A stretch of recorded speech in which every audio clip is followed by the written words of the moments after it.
Hello అండి, welcome to my channel Suma cooking.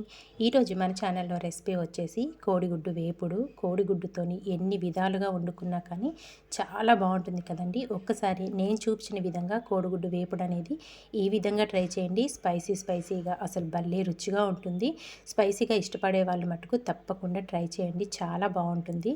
ఇప్పుడు అది ఎలా ప్రిపేర్ చేసుకోవాలో చూద్దాము. దానికోసం స్టవ్ పైన ఒక గిన్నె పెట్టుకొని దాంట్లో వాటర్ వేసుకొని ఎగ్స్ని వేసుకొని ఎగ్స్ అయితే ఉడికించేసుకోవాలి. ఇక్కడ ఎగ్స్ ఉడికాక పొట్టు తీసేసుకున్నానండి. పొట్టు తీసుకొని ఒక ప్లేట్లోకి అయితే పెట్టుకోవాలి. తర్వాత ఈ ఎగ్స్ని కట్ చేసుకోవాలి, చక్కగా ఘాట్లు పెట్టుకోవాలి చాక్తోని. ఇలా ఘాట్లు పెట్టుకోవడం వల్ల మనకి ఎగ్లోకి చక్కగా ఉప్పు కారం అనేది ఈవెన్గా వెళ్ళి మనకు తినేటప్పుడు స్పైసీగా ఉంటుంది. ఆ వెల్లుల్లి ఫ్లేవర్ కూడా చక్కగా ఎగ్లోకి పడుతుందండి, చాలా బాగుంటుంది మనకి కోడిగుడ్డు వేపుడు అనేది. చూసారు కదా, అన్ని ఎగ్స్కి ఇలాగే ఘాట్లు అయితే పెట్టుకోవాలి. ఇలా ఘాట్లు పెట్టుకొని పక్కన పెట్టేసుకున్నాక స్టవ్ పైన ఒక ప్యాన్ పెట్టుకొని కొద్దిగా ఆయిల్ వేసుకోండి, ఎక్కువ కాదు. కొద్దిగా ఆయిల్ వేసుకొని ఆయిల్ కొంచెం వేడయ్యాక దాంట్లోకి మనం ఉడకబెట్టుకున్న ఎగ్స్ని వేసేసుకోవాలి. ఇలా ఎగ్స్ వేసేసుకున్నాక దీంట్లోకి పైనుంచి ఒక పావు టీ స్పూన్ వరకు పసుపు వేసేసుకోండి. అలాగే ఒక పావు టీ స్పూన్ వరకు కారం, అలాగే లైట్గా సాల్ట్ కూడా వేసేసుకోండి. సాల్ట్ కూడా వేసుకొని ఎగ్ని మొత్తం ఒకసారి కలుపుకుందాం. ఇలాగా ఉప్పు కారం అనేది చక్కగా పడుతుందండి ఎగ్కి. లైట్గా ఇలా ఫ్రై చేసుకోవాలి ఒక 2 నిమిషాలైనా. మీరు కావాలి అనుకుంటే ఇంకా ఎక్కువ ఫ్రై చేసుకున్న టేస్ట్ అనేది బాగుంటుందండి. నేనైతే మరీ ఎక్కువగా ఫ్రై చేయట్లేదు, లైట్గా ఫ్రై చేస్తున్నాను. మనం బాగా ఫ్రై చేసామంటే పైన లేయర్ అనేది మనకి కొంచెం గట్టిగా ఉంటుంది, కొందరు అలా కూడా ఇష్టపడతారు. ఇక్కడ మనం ఫ్రై చేసుకున్న ఎగ్స్ అన్ని తీసుకొని ఒక ప్లేట్లోకి పెట్టుకున్నాక మళ్ళీ అదే ప్యాన్లో ఇంకొంచెం ఆయిల్ వేసుకొని అందులోకి ఒక పావు టీ స్పూన్ ఆవాలు, ఒక పావు టీ స్పూన్ జీలకర్ర వేసుకొని అవి కొంచెం చిట్పటమనేదాకా ఫ్రై చేసుకోవాలి. తర్వాత ఇందులోకి ఒక 3 పెద్ద సైజు ఉల్లిపాయల్ని చిన్న ముక్కలుగా కట్ చేసుకొని వేసేసుకోవాలి. ఒక గుప్పెడు వరకు కరివేపాకు, ఒక 2 ఎండుమిర్చిని 2 ముక్కలుగా కట్ చేసుకొని వేసేసుకొని ఇదంతా బాగా మిక్స్ చేసేసుకొని మగ్గించుకోవాలి. పెద్ద మంట మీద అయితే అస్సలు మగ్గించుకోవద్దండి, చిన్న మంట మీద పెట్టుకొని మనకి ఉల్లిపాయ ముక్కలు మెత్తబడేదాకా సాఫ్ట్గా అయ్యేదాకా మగ్గించుకోవాలి. ఇంక ఇదంతా కలుపుకొని మూత పెట్టేసుకొని మగ్గించేసుకుందాము. తర్వాత ఒక మిక్సీ జార్ తీసుకొని ఇందులోకి ఒక టేబుల్ స్పూన్ వరకు జీలకర్ర, ఒక టేబుల్ స్పూన్ వచ్చేసి ధనియాలు, ఇందులోనే చిన్నవి ఒక 4 నుంచి 5 వరకు అల్లం ముక్కలు, ఒక 15 వరకు వెల్లుల్లి రెబ్బలు కూడా వేసేసుకోవాలి. వెల్లుల్లి రెబ్బలు పొట్టు తీయాల్సిన అవసరం ఏమీ లేదండి. వెల్లుల్లి రెబ్బలు కూడా వేసుకున్నాక ఒక 6 నుంచి 7 వరకు మిరియాలు కూడా వేసుకోండి. ఘాటుగా చాలా బాగుంటుంది మనకి కోడిగుడ్డు వేపుడు అనేది.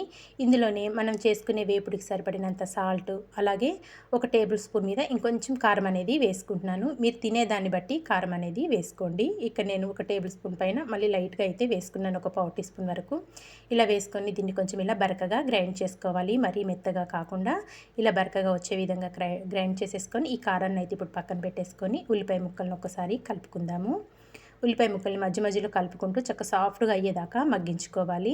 మనం పెద్ద మంట మీద పెట్టి వేయించుకున్నాం అనుకోండి మాడిపోతుంది. మనకు అలా మాడిపోకుండా చిన్న మంట మీద పెట్టుకొని వేయించుకుంటేనే సాఫ్ట్గా మగ్గుతాయి ఉల్లిపాయ ముక్కలు అనేటివి. చూసారు కదా, ఇదంతా కలుపుకొని ఇంకాసేపు మగ్గించేసుకుందాము. ఇంకాస్త సాఫ్ట్గా అవ్వాలి మనకి. ఇక్కడ ఉల్లిపాయ ముక్కలు అయితే సాఫ్ట్గా మగ్గిపోయినాయండి. చిన్న మంట మీద పెట్టుకొని మగ్గించుకోవాలి. చూసారు కదా, ఇలా బాగా మగ్గాక ఇప్పుడు ఇందులోకి మనం గ్రైండ్ చేసి పెట్టుకున్న వెల్లుల్లి కారం మొత్తం వేసేసుకోవాలి.